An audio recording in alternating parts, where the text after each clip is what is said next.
Haleluya, puji Tuhan, semuanya diberkati, amin. Saya percaya saudara dapat nikmati hadirat Tuhan dalam pujian penyembahan. Berkatnya kita bisa rasakan dan Dia akan memperlengkapi kita dengan berkat-berkat yang lainnya yang Dia sediakan bagi kita, bahkan juga bagi saudara-saudara tertentu mungkin ada hadiah yang khusus yang Dia berikan sehubungan dengan kerinduan saudara.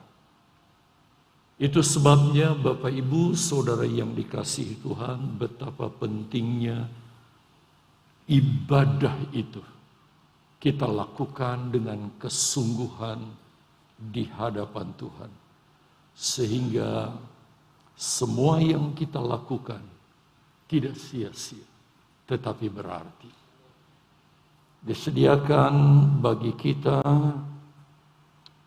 roti yang adalah tubuh Yesus dan anggur yang adalah darahnya.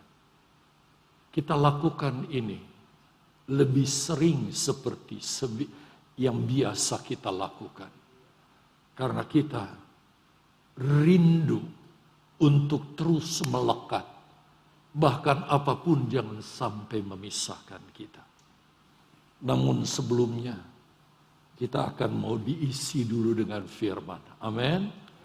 Pusatkan, fokuskan perhatian kita, hati kita, jiwa kita sepenuh untuk kebenaran firman Allah. Jangan izinkan iblis mencurinya. Sehingga dia dapat keuntungan lewat ibadah saudara. Tetapi benar-benar dia rugikan karena saudara diberkati Tuhan. Saya ingin melanjutkan khotbah yang saya sampaikan menjelang kematian Yesus, disusul dengan kebangkitannya. Dan sekarang saya ingin kasih tema khusus, jamahan Yesus. Sebab saya ingin berbicara tentang bagaimana Dia adalah Allah yang suka menjamah, tapi luar biasanya Dia juga nggak keberatan untuk dijamah. Mungkin saudara pernah ingat khotbah yang saya sampaikan kepada saudara. Kita sudah bahas Yohanes 20 ayat 1 sampai 10. Dilanjut dengan ayat 11, seharusnya sekarang ayat 11 sampai 18. Tetapi untuk menyingkat waktu, saya langsung saja ke ayat yang ke-16 sampai 18. Walaupun sebenarnya sih harus kita baca ayat yang ke-11 sampai ayat yang ke-18. Langsung ke ayat 16. Kata Yesus kepadanya, Maria. Maria berpaling kepadanya, kepada Yesus, dan berkata kepadanya dalam bahasa Ibrani, Rabuni, artinya guru. Selanjutnya di ayat 27 dikatakan, kata Yesus kepadanya, janganlah engkau memegang aku. Kalau didramatisir, diekspresikan, mungkin saja begitu. Sebab kalau saudara dramakan dua anak, tampilkan peristiwa ini, gak mungkin kan, jangan kamu begitu.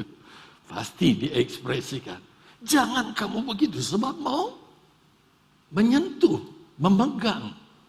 Sebab aku belum pergi kepada Bapa, perhatikan Bapak Ibu.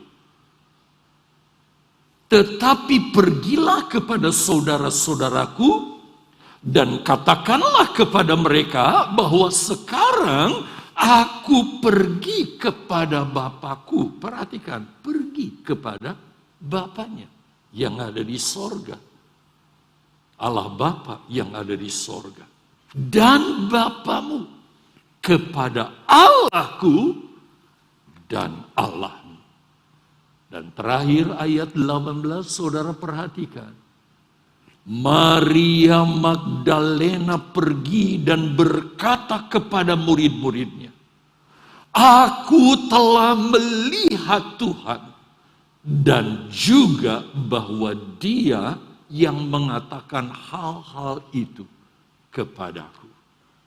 Diberkati kiranya Bapak, Ibu, Saudara sekalian, bahkan hamba-hamba Tuhan yang mendengar, membaca, mendengar, apalagi melakukan firman Allah yang Tuhan katakan kepada kita.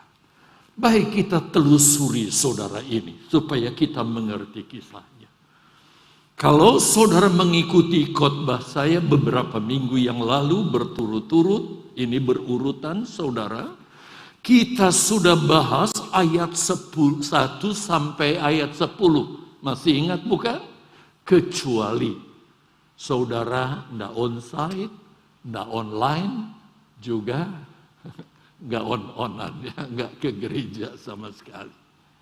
Dan bila kita lanjut ke ayat yang sekarang kita bahas, ayat 16 sampai 18, seharusnya sekali lagi sih kita bahas ayat yang ke-11, 12, 13, 14, 15, cuma sekali lagi panjang sudah. Sebab inti ayat saya ada di ayat 16 dan 18. Secara khusus kita akan bahas tentang seorang wanita yang bernama siapa? Maria Magdalena. Pasti ada di antara saudara yang memberi anaknya Maria Magdalena atau nama saudara sendiri, Maria Magdalena. Dan dikatakan di ayat yang ke-11 bagian A, kalau saudara mundur ke 11 bagian A, dikatakan, tetapi Maria berdiri dekat kubur itu dan menangis. Saudara masih ingat tentunya. Saya beri kepada saudara comparing, perbandingan antara ayat 10. Masih ingat? Yohanes dan Petrus sesudah lihat kubur kosong, ya pulang saja dengan enteng begitu saja. Tetapi lihat di ayat yang ke-11 bagian A. Dikatakan, tetapi Maria berdiri dekat kubur itu dan menangis sejadi-jadinya. Ada sesuatu yang dia begitu rindukan. Sehingga walaupun temannya yaitu Yohanes dan Petrus pergi tinggalkan dia. Dia tidak mau pergi. Dia tetap ada di kubur. Dia tunggu sesuatu. Walaupun harus dengan tangisan atau dengan air mata. Bapak Ibu Saudara yang dikasihi Tuhan, kita akan bahas ayat dan perikop ini. Bagaimana Maria Magdalena menangis. Dia menangis bukan karena dia ditinggal oleh Yohanes dan Petrus. Lebih pagi dari itu kalau saudara tahu kisahnya kan, dia datang ke kubur tanpa Yohanes dan Petrus. Tetapi kalau sekarang Yohanes dan Petrus meninggalkan mereka, kenapa saya harus nangis karena dia? Bapak Ibu Saudara yang dikasihi Tuhan, sekali lagi dia menangis bukan karena ditinggal Yohanes dan Petrus sebagai rekan murid Yesus, sesama rekan murid Yesus.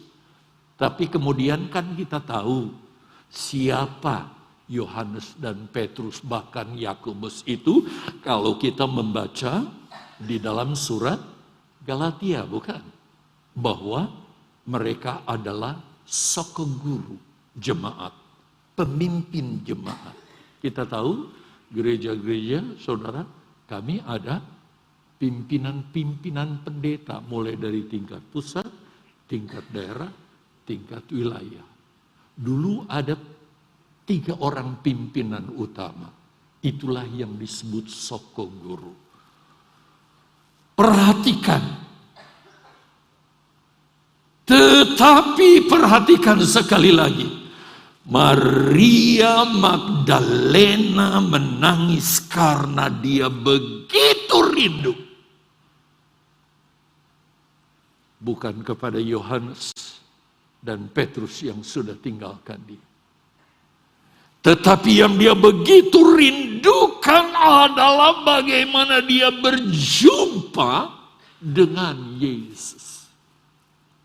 Bahkan dia begitu rindu untuk menjamah Yesus.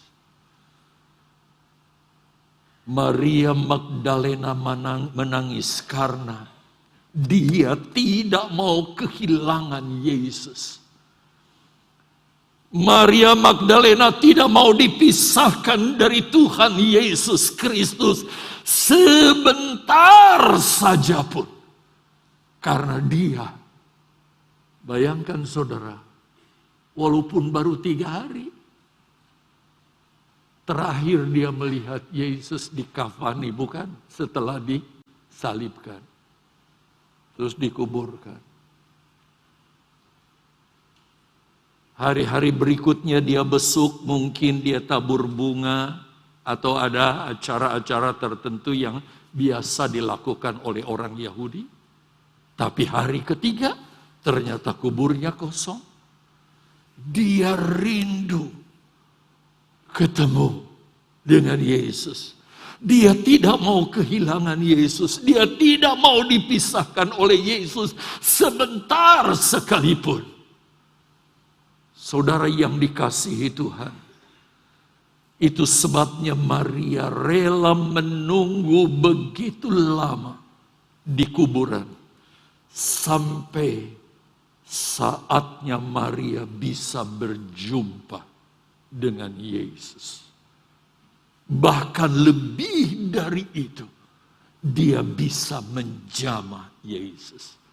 Saya harap saudara simpan, ingat bagaimana saat itu Yesus berkata kepada Maria, jangan sentuh aku, sebab aku belum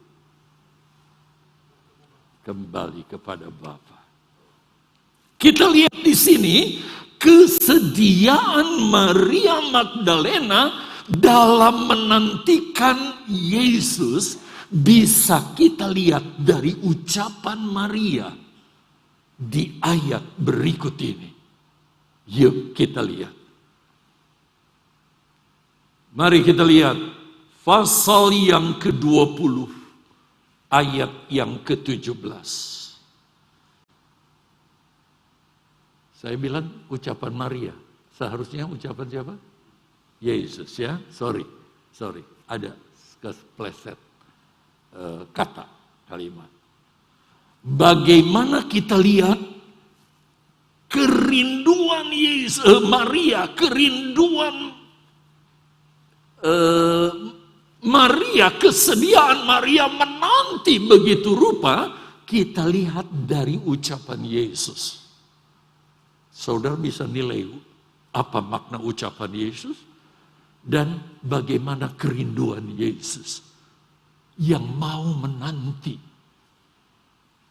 walaupun disuruh menunggu oleh Yesus begitu rupa untuk tidak menjamah dia sampai nantinya diizinkan untuk menyembah. Yuk kita perhatikan ayatnya.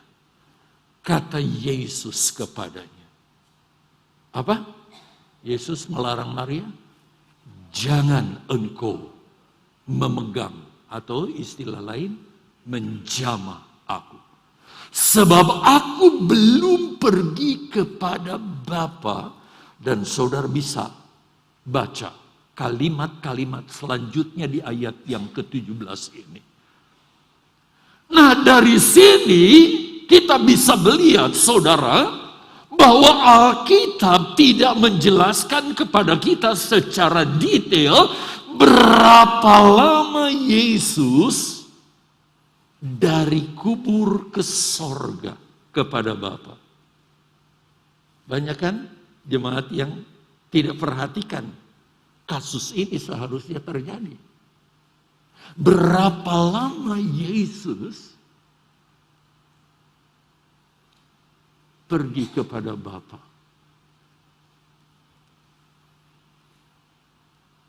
Dari kubur pergi kepada Bapa.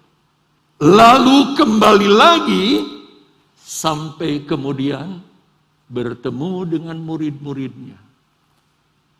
Berapa hari kemudian? Setelah hari ke-50 barulah dia naik ke sorga. Hari ke-40 ya, dia naik ke sorga. Baru kemudian hari ke-50 Roh Kudus dicurahkan. Nggak dijelaskan di situ berapa lama.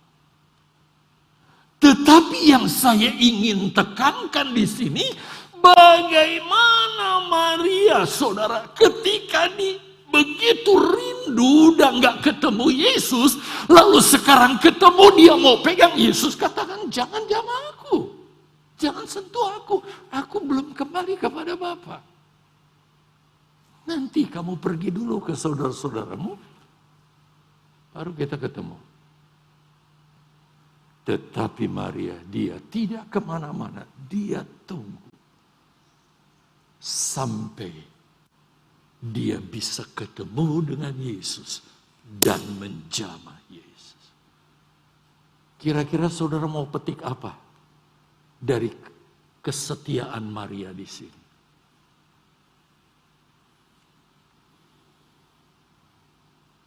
Maria menangis. Dan dia tidak mau pulang ke rumahnya. Karena dia begitu ingin berjumpa dengan Yesus. Lebih dari semuanya. Bahkan dia juga ingin menjamah Yesus begitu rupa.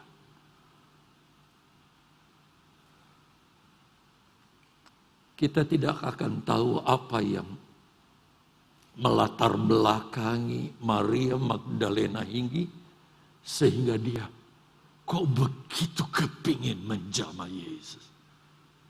Maaf ya, sekali lagi, ini bukan menjamah karena ada maksud-maksud yang sifatnya bersifat emosional, sama sekali tidak ada. Sama sekali bukan itu. Tetapi mungkin saat itu Maria mengalami masalah yang sangat berat dalam hidupnya. Atau saja ketika saya membaca, memeriksai, menyelidiki ini, Maria juga mengalami pengalaman seperti khotbah yang saya sudah sampaikan kepada saudara. Yaitu tentang seorang wanita yang dicatat dalam, di situ ada enggak catatannya? Dicatat ada Markus 5 ayat 25 sampai 29. Ayo, masih ingat khotbah saya di situ? Itu kita masih ruang darurat ketika ini direnovasi. Ya, masih di Beth Eden kita. Tentang perempuan yang alami lelehan darah 12 tahun, saudara. Walaupun menurut hukum Taurat, dia tidak boleh melakukannya. Tetapi karena imannya dia jamah Yesus. Dan dia alami kesembuhan. Kita tidak tahu latar belakang Maria. Kenapa dasarnya sampai dia ingin menjamah Yesus begitu rupa. Dia rela nanti berlama-lama Yesus begitu rupa. Ada problem mungkin di dalam dirinya. Sehingga dia ingin bertemu dan menjamah Yesus. Dari mimbar ini selaku gembala saya memberi himbauan kepada saudara. Sebab itu, perhatikan jemaat baik-baik. Perhatikan ya. Apapun yang jadi dasar dan alasan saudara beribadah. Seperti sekarang ini. Apakah saudara datang beribadah secara rutin? Bahkan bukan hanya rutin di hari Minggu, saudara beribadah juga ibadah wadah, ibadah rayon, atau bukan rayon istilahnya kita ya. Apa namanya? Kemah, dan berbagai-bagai ibadah lainnya. Bahkan saudara tidak sedikit pelayan-pelayan Tuhan yang ibadah hari Minggu 3 kali ibadah. Jam 7, jam 10, jam 5 sore. Saya ingin tanya kepada saudara, bagaimana perasaan saudara ketika jam-jam ibadah, dalam ibadah yang berturut-turut dalam satu hari, bahkan dengan tema khotbah yang sama. Tetapi saya himbau, tetap rindukan hadirat Yesus. Tetap hargai hadirat Yesus. Atau ada di antara saudara minimal pagi. Saya tanya tadi pemain drum 2 kali. Yang lain juga 2 kali. Melayani. Mungkin boring sehingga tidak lagi kita lakukan itu dari hati. Tetapi saya himbau sekali lagi saudara, yang namanya berkaitan dengan pelayanan, jangan sepelekan hadirat Tuhan. Saya nasihati saudara, kalau saudara ibadah, beribadahlah dengan sungguh-sungguh, sehingga saudara alami jamahan tangan Tuhan, atau saudara alami bagaimana pengalaman saudara menjamah dia seperti wanita yang meleleh darah lalu menjamah Yesus dan dipulihkan. Saudara akan alami hal yang dahsyat dan luar biasa. Sehingga ibadah kita benar-benar kita alami hadirat Tuhan, kuasa Tuhan, mujizatnya dalam kehidupan kita. Bahkan ada beberapa saudara, saya mendengar kesaksian. Suatu saat ada orang yang datang ke gereja tanpa ada niat sama sekali. Karena orang ini Kristennya, ya boleh dikata Kristen aba-aba. Ke gereja kalau dia mau saja, kalau dia suka saja. Bahkan ia bersaksi bahwa selama ini dia menjadi orang Kristen dan datang ke gereja hanya sekedar hadir saja. Kata orang itu sendiri. Tetapi satu saat saudara, orang itu diminta oleh orang tuanya untuk menemani familinya yang saat itu datang di kotanya untuk urusan sesuatu dan jatuh pada hari Minggu dia harus beribadah. Lalu ibunya ini suruh anaknya yang gak pernah ke gereja ini menemani ke gereja. Dengan merasa terpaksa ia pun menemani saudaranya itu beribadah di gereja. Tetapi apa yang terjadi saat ibadah dilakukan? Waktu ibadah dimulai, pujian dinaikkan. Tidak seperti biasanya, kok dia interest nyanyi. Interest memuji Tuhan biasanya manyun terus saudara. Walaupun tahu lagunya, tapi kalau lagu dunia dia nyanyikan, lagu gereja enggak dinyanyikan. Tapi saat itu dia interest, dia naikkan pujian. Entah gerakan apa yang telah menggerakkan hatinya pada waktu ia mengalami itu. Dia bukan alami saudara sekedar perasaan, tapi benar-benar jamahan Tuhan yang dia rasakan begitu rupa. Dia alami kuasa Tuhan yang luar biasa dalam hidupnya. Dan itu pengalaman pertama dalam hidup. Iya, saat itu diubah Tuhan menjadi ciptaan yang benar-benar baru.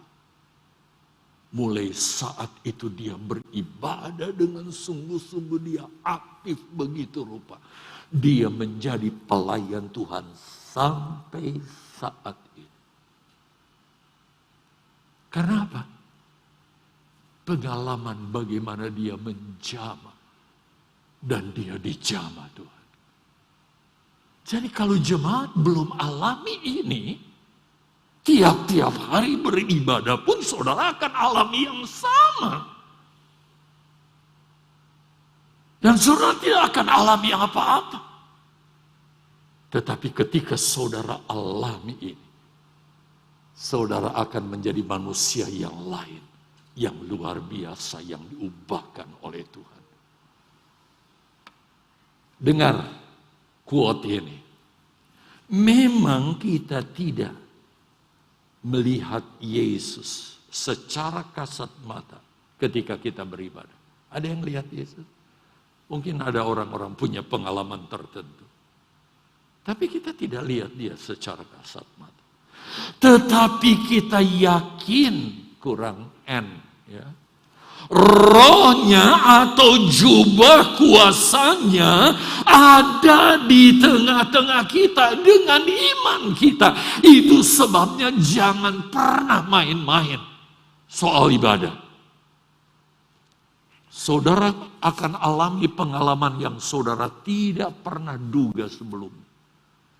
Kalau saudara benar-benar alami jamahan Tuhan. Dengan firman Allah yang kita dengar. Dan juga perjamuan Tuhan yang sebentar kita akan ambil. Itu sebabnya lewat kesempatan ini, dari ayat yang saya bacakan kepada saudara dalam Yohanes 20 ayat 16 sampai 18 ini, saya ingin tekankan kepada saudara.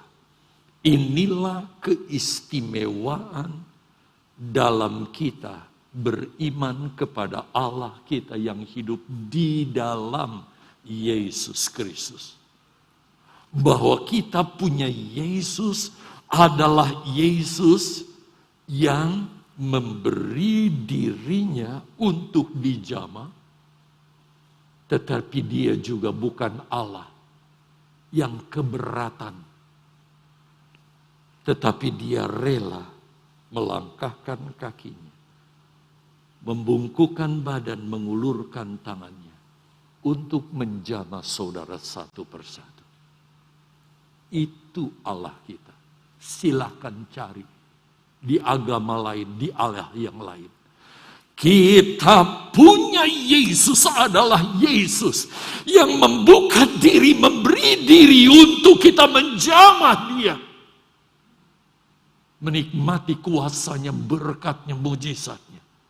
Tetapi dia juga yang bersedia ketika kita tidak berdaya.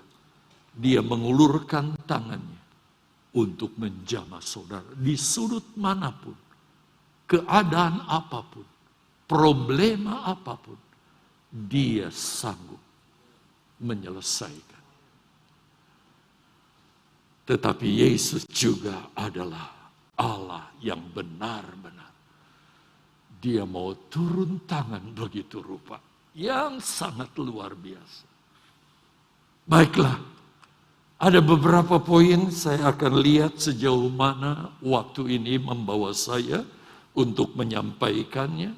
Yang pertama, kalau Bapak Ibu membuka Lukas pasal 7, ayat yang ke-11 sampai ayat yang ke-16. Staf yang bertugas bisa menolong saya menampilkan ayatnya. Sebab rasanya ndak afdol kalau kisahnya kita nggak baca. Saya pakai istilah ini, saudara, kisah ini jamahan yang menghidupkan. Dia adalah Yesus yang merupakan Allah kita, di mana tangan jamahannya dia sanggup menghidupkan. Coba kita lihat, dikatakan ayat 11, kemudian Yesus pergi ke suatu kota yang bernama Nain. Murid-muridnya pergi bersama-sama dengan dia, dan juga orang banyak menyertainya berbondong-bondong. Lanjut. Setelah ia dekat pintu gerbang kota, ada orang mati diusung keluar.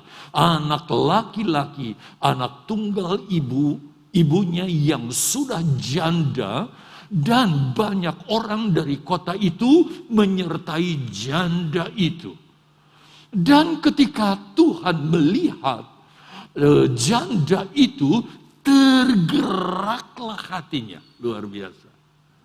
Oleh belas kasihan, lalu ia berkata kepadanya, jangan menangis. Rupanya ibu itu menangis sepanjang jalan. Lanjut. Sambil menghampiri usungan itu, Yesus menyentuhnya, dan sedang para pengusung berhenti, ia berkata, hai anak muda, aku berkata kepadamu, bangkitlah. Jamahan yang menghidupkan, membangkitkan. 15. Maka bangunlah orang itu dan duduk dan mulai berkata-kata, dan Yesus menyerahkannya kepada ibunya. 16. Semua orang itu ketakutan dan mereka memuliakan Allah sambil berkata, seorang nabi besar telah muncul dari tengah-tengah kita, dan Allah telah melawat umatnya. Bapak, Ibu, Saudara, kita lihat satu kisah yang mungkin sejak sekolah minggu saudara dengar kisah ini. Sekali lagi saya sebut sebagai jamahan yang menghidupkan. Dikisahkan dalam perjalanan Yesus dengan murid-muridnya, saudara, menuju satu kota bernama Nain. Kota bernama Nain.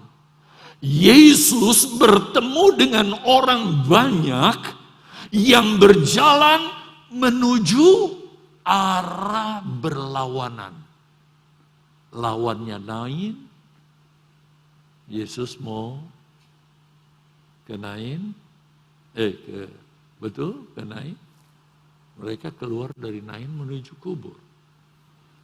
Saudara perhatikan di sini, mereka membawa jenazah seorang muda, anak seorang janda, anak satu-satunya dari seorang janda. Saya sedikit saja ya.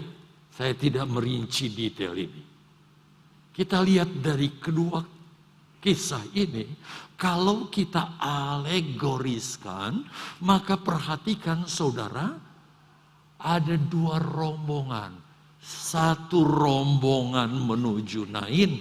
Nah, perlu saudara ketahui di sini, saya tidak buat catatan di sini, arti kata Nain itu artinya padang rumput. Padang rumput. Gambaran tentang padang rumput kira-kira bagaimana? Tentang yang enak, tempat yang enak, subur, ya, dan sebagainya. Padang rumput. Rupanya Yesus dengan rombongannya, Yesus bawa rombongannya itu ke satu tempat yang disebut Nain, yang artinya padang rumput. Bagaimana pengalaman Daud, kesaksiannya, dia sebagai umat yang digembalakan oleh Tuhan. Tuhan adalah gembalaku. Dibawanya aku kepada rumput. Tetapi kita lihat rombongan yang lain, saudara. yang ada orang menangis di sana? Selain orang menangis, ada orang mati di sana. Dan tujuannya kemana? Kubur. Saudara, kemana arah tujuan hidup kita? Kemana? Siapa yang memimpin kita? Siapa yang menyertai kita? Siapa yang menjadi kepala kita? Mungkin saudara berkata, saya Kristen. Tetapi apakah benar Yesus memimpin hidup saudara begitu rupa?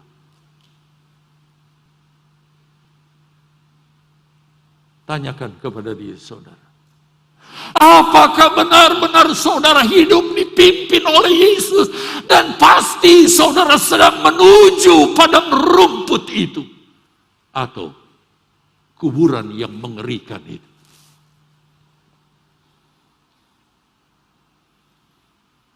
Kebinasaan yang kekal. Itu sebabnya saudara, kekristenan tidak bisa kita ikuti dengan ya sekedarnya saya jadi orang Kristen. Kita harus benar-benar. Itu sebabnya saya sampai detail katakan ibadah juga tolong serius ibadah kita. 3 kali ibadah, duduk di pojok situ, angkat tangan muji Tuhan. Kalau saya cuma angkat tangan asal-asalan, yos apa gunanya kamu di situ? Lebih sudah di sana saja, nanti jam mau khotbah baru berdiri khotbah. Setiap detik ketika kita ada di hadirat Tuhan, itu bernilai saudara di hadapan Tuhan.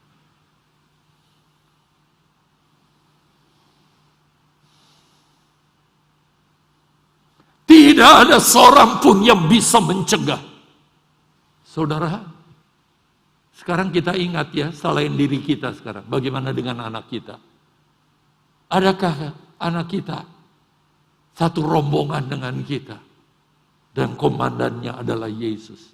Atau anak kita hanya sekedar saja dia orang Kristen. Tapi sebenarnya dia sedang dipimpin oleh oknum yang sedang membawa kepada kebinasaan begitu rupa. Dan kematian menanti dia begitu rupa. Satu saat hanya tangisan dan air mata yang bisa kita lelekan. Karena semuanya tidak akan bisa menolong. Yang hanya bisa menolong hanya satu. Siapa? Dialah Yesus. Hanyalah Yesus. Dan betapa indahnya. Sementara coba kira-kira ya saudara. Kalau di zaman sekarang ada kayak begitu. Polisi saja membela rombongan itu. Diprioritaskan saudara. Stop dulu. Jangan sampai saya pernah saudara ya.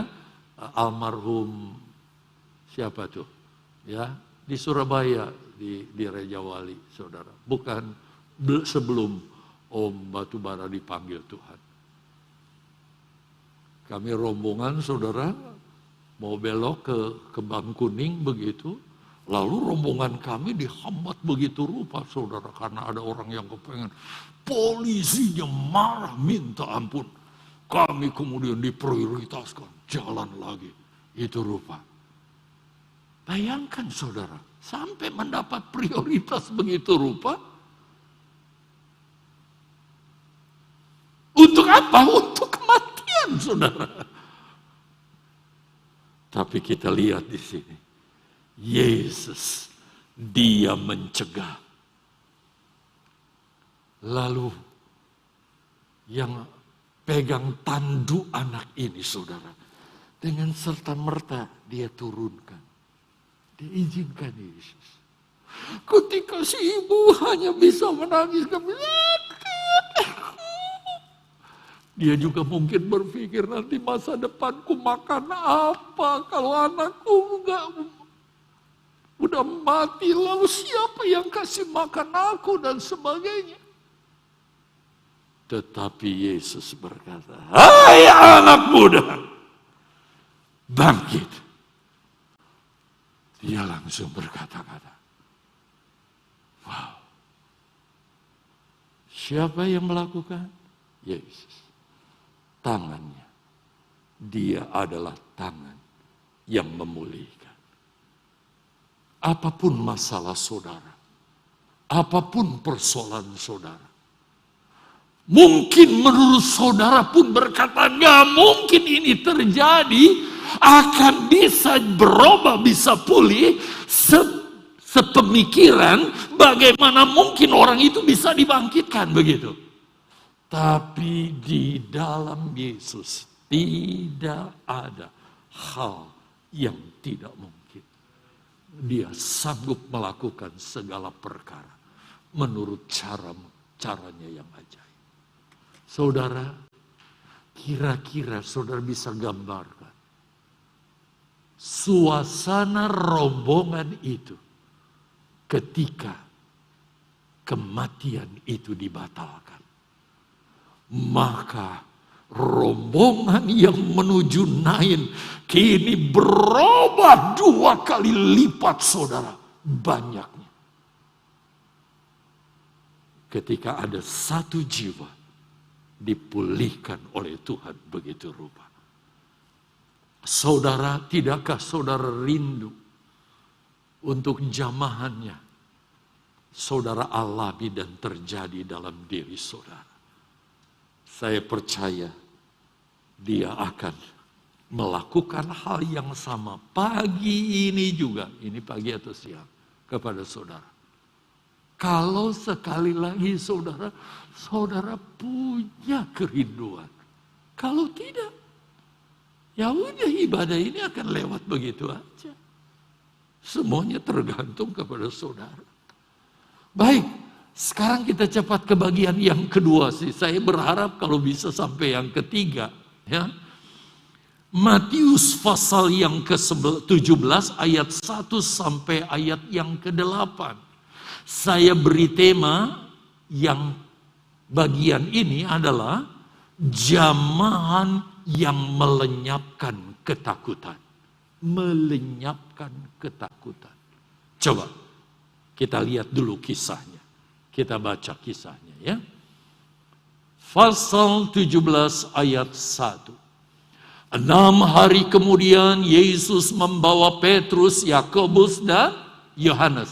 Yang kemudian saya sudah jelaskan ya. Akhirnya mereka menjadi sekeguru bagi gereja mula-mula. Yohanes saudaranya, dan bersama-sama dengan mereka ia naik ke sebuah gunung yang tinggi. Di situ mereka bersendiri saja. Lalu Yesus berubah rupa di depan mata mereka. Wajahnya bercahaya seperti matahari dan pakaiannya menjadi putih bersinar seperti terang. Maka nampak kepada mereka Musa dan Elia sedang berbicara dengan dia. Musa, Elia berbicara dengan Yesus. Kata Petrus kepada Yesus, "Tuhan, betapa bahagianya kami berada di tempat ini. Jika Engkau mau, biarlah kudirikan di sini 3 kemah. 1 untuk Engkau, 1 untuk Musa, dan 1 untuk Elia." 5. Dan tiba-tiba sedang ia berkata-kata, turunlah awan yang terang menaungi mereka, dan dari dalam awan itu terdengar suara yang berkata, "Inilah anakku yang kukasihi, kepadanyalah aku berkenan, dengarkanlah dia." Berikut, mendengar itu, apa? Tersungkurlah murid-muridnya, dan mereka sangat ketakutan. Temanya apa? Saya buat jamahan yang melenyapkan ketakutan. Mereka sangat ketakutan, saudara. Ayat 7, lalu Yesus datang kepada mereka, kepada 3 muridnya tadi. Siapa? Yohanes, Petrus, dan Yakobus. Dan menyentuh mereka, menjamah mereka sambil berkata, berdirilah, jangan takut. Ayat 8, dan ketika mereka mengangkat kepala mereka, mereka tidak melihat seorang pun. Jadi tidak lihat Elia, tidak lihat Musa, kecuali Yesus seorang diri. Setiap saat kita butuh jamahan yang sama. Jamahan yang sama dalam kehidupan kita. Khususnya di tengah kondisi dunia seperti sekarang ini. Tapi saya kisahkan saja. Saat itu Yesus dengan ketiga muridnya, 3 murid utamanya itu ya, pergi ke satu gunung yang tinggi. Gunung Tabor, saudara. Kalau nanti kita tur ya, udah aman semua tur ke Israel, kita ke Gunung Tabor ya. Saudara akan lihat gunungnya. Ini gunung tertinggi, saudara, di Israel. Gunung Tabor ini. Lalu Yesus dengan 3 murid-muridnya, tiba-tiba dia merubah diri begitu rupa. Dengan kemuliaan yang luar biasa. Sampai murid-muridnya tidak sanggup untuk melihat Yesus dengan kemuliaannya yang begitu rupa itu. Sehingga mereka rebah ke tanah. Begitu rupa. Lalu mereka melihat bersama Yesus berdiri di kiri dan kanannya Musa dan Elia. Dengan kemuliaan yang begitu rupa. Sehingga Petrus, orang yang paling vokal untuk ngomong ya, berani ngomong. Dia berkata, Tuhan, kami akan bangunkan 3 kemah. Sampai sekarang kalau saudara lihat, ada 3 gereja berdempetan di situ. Gereja yang tengah Yesus, yang kiri Musa, yang kanan Elia. Sampai sekarang kita bisa lihat. Bahkan nanti kita bisa ke teras belakangnya dan melihat di sana, saudara, bagaimana lembah Kidron yang wow, luar biasa. Disitulah terjadi perang bukan lembah Megido ya, bukan Kidron. Akan terjadi perang Harmagedon yang luar biasa. Nanti akan digenapi itu di situ. Lalu kita melihat, saudara, ketika Yohanes, Petrus, dan Yakobus melihat kemuliaan Yesus, mereka tidak tahan lagi untuk memandang wajah Yesus. Mereka rebah, saudara. Sampai pada saatnya Yesus mengulurkan tangan, menjamah mereka, dan melenyapkan ketakutan itu, dan merubahnya dengan sukacita. Ini yang saya ingin sampaikan kepada saudara. Perhatikan dengan seksama. Pada saat itu, Yesus, dia alami kemuliaan yang begitu rupa. Tetapi kita lihat, ketiga murid Yesus, sebaliknya mereka rebah dalam ketakutan yang luar biasa. Saudara yang dikasihi Tuhan, dalam ketakutan yang begitu rupa, ketakutan yang tidak terungkapkan, memang itu tidak diungkapkan, saudara. Seperti apa? Tetapi kita lihat bagaimana Yesus lakukan begitu rupa sehingga ketakutan diubahnya begitu rupa sehingga jadi damai sejahtera begitu rupa. Saya ingin kasih tahu kepada saudara, bukan saya yang mengatakan, tetapi firman Allah yang mengatakan. bahwa di akhir zaman ada satu yang akan melanda umat manusia di dunia ini.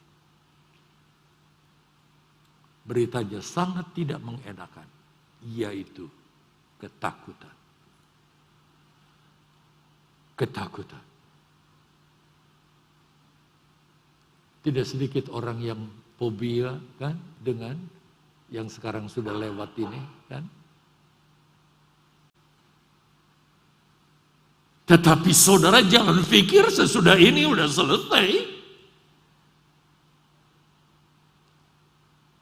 Ada satu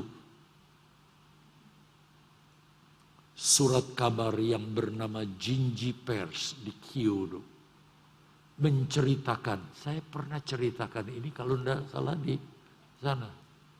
Di Gereja Sejahtera. Atau udah di kuburannya. Saat itu saudara, ada seorang anak muda saudara, dia berusaha untuk membunuh saudaranya. Dia 2 bersaudara. Lalu dia membunuh papanya, mamanya.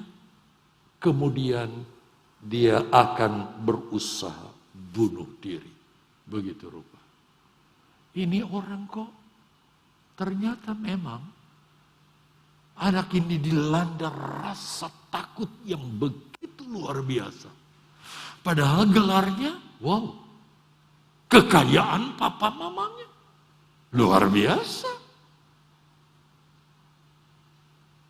Tetapi dia dilanda satu ketakutan yang begitu luar biasa, saudara. Tetapi upaya si anak muda ini akhirnya bisa dicegah. Dan ketika ditanya, dia lakukan ini, dia katakan, karena dia alami rasa takut yang begitu rupa. Dan dia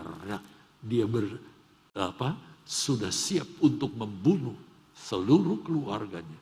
Sesudah itu dia akan mengakhiri dirinya dengan cara bunuh diri supaya selesai. Rupanya kepercayaan mereka kalau mati itu artinya sudah selesai. Mereka lupa bahwa kematian itu awal dari ketakutan nanti yang akan dihadapi di depan. Itu sebabnya hilangkan ketakutan dengan datang kepada Yesus. Dia solusinya. Dia juru selamat kita dari melepas diri dari ketakutan itu. Bahkan, kalau ini saya tulis ya, program mati menyenangkan. Ada yang mau daftar jadi members? Mati menyenangkan. Euthanasia. Sangat mengerikan. Mereka sudah tentukan tanggal kapan mereka akan mati. Suntikan, rasa nyaman, tidak, masih enak. Dipikir selesai. Itulah awal dari malapetaka. Karena yang hanya bisa mengatasi adalah Yesus. Itu sebabnya beritakan kepada mereka, kasih tahu mereka, ajak mereka yuk ke gereja untuk cari Tuhan. Lepas dari ketakutan itu. Damai sejahtera sorgawi menjamah memenuhi kita. Membuat kita penuh dengan sukacita sorgawi.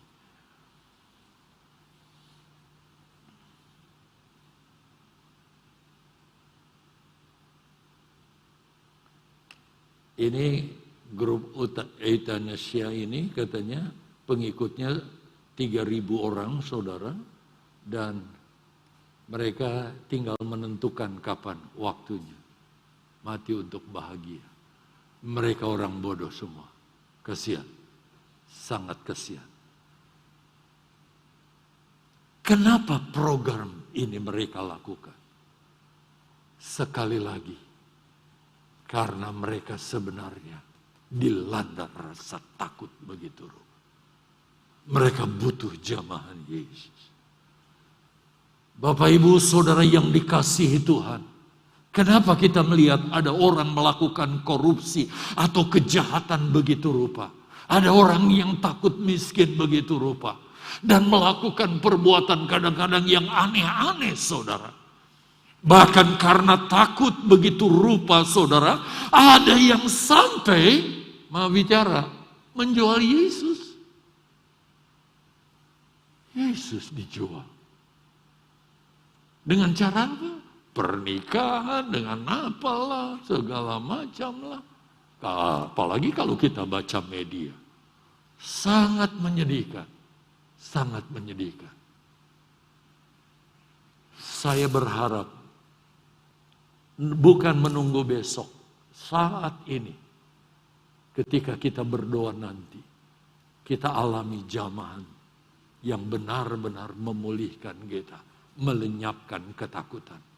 Saya akan ambil 5 menit boleh ya saudara ya, dan ini pun belum melebihi waktu, masih ada sisa 5 menit. Yang terakhir saja supaya tuntas, jamahan yang memulihkan, yaitu Lukas pasal 22 ayat 49 sampai 51. Ini hanya 3 ayat, jadi saya akan baca dengan cepat. Lukas 22 ayat 49 sampai 51. Ketika mereka yang bersama-sama dengan Yesus melihat apa yang akan terjadi, berkatalah mereka, Tuhan, meskipun kami menyerang mereka dengan pedang? Dan seorang dari mereka menyerang hamba imam besar sehingga putus telinga kanannya. Tetapi Yesus berkata, sudahlah. Lalu ia menjamah telinga orang itu dan menyembuhkannya. Saudara perhatikan, kisah yang tentu tidak asing lagi buat kita. Saat itu Yesus ditangkap saudara dan dibawa kepada imam besar. Tetapi rupanya saudara ketika Yesus diadili, ada hamba imam besar. Tidak dijelaskan Alkitab apa dia berulah saudara. Tapi karena mungkin ulahnya berlebihan, sampai Petrus sudah naik segini saudara. Rupanya diam-diam dia bawa pedang. Dia cabut pedangnya. Dia ingin tebas lehernya saudara. Tapi rupanya Malkus itu bisa sempat ngelak mungkin. Lalu saudara, telinganya yang putus. Jadi, saya nggak bisa bayangkan saudara.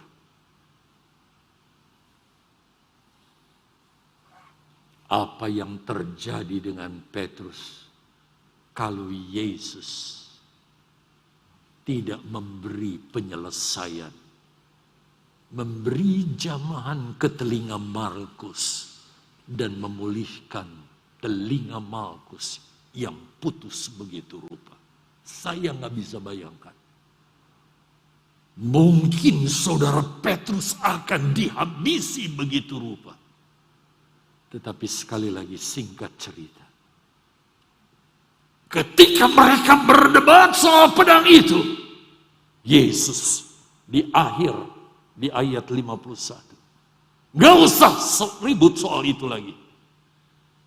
Lalu dia langsung menjamah telinga Malkus. Copot putus. Pasti gak salah pasang. Kembali. Tapi yang saya lihat di sini apa? Kekerasan hati mereka. Seharusnya ketika melihat ini, dialah Yesus. Lepaskan dia dari tangkapan dan sebagainya. Tetapi mereka tetap mengeraskan hati. Saudara yang dikasihi oleh Tuhan. Mana yang mau saudara pilih? Alami jamahan pemulihan, alami jamahan yang mengubahkan saudara? Atau saudara mau terus mengeraskan hati? Ya, datang beribadahlah. Tetapi mari kita rindu kapanpun, siapapun berdiri melayani di sini, kita benar-benar menikmati jamahannya. Bahkan kita juga diizinkan menjamah dia dan mengalami pengalaman yang supranatural, indah dan mulia bersama dengan dia. Puji Tuhan, saudara yang dikasihi Tuhan, ada seorang teman saya berasal dari kota kelahiran saya. Dia alami pemulihan keluarga. Dipulihkan keluarga. Karena dia izinkan tangan Yesus menjamah dan memulihkan dia. Kalau saudara lihat di acara solusi, seorang suami dipulihkan sehingga dia rela mengampuni istrinya yang selingkuh kepada dia begitu rupa. Dia ampuni, dia terima istrinya apa adanya. Kenapa? Karena Yesus yang memulihkan dia. Kenapa orang lain yang harus mereka alami itu? Mereka adalah mengalami lawatan Tuhan ya. Kenapa? Kita tidak mengalami hal yang sama. Tetapi saya ingin katakan kepada saudara, saat ini Yesus ada bersama dengan kita. Dia mau melayani saudara dalam bentuk apapun. Sekarang tinggal terpergantung kita. Apakah kita mau mengizinkan dia memulihkan kita? Pas waktunya habis. Tuhan Yesus memberkati.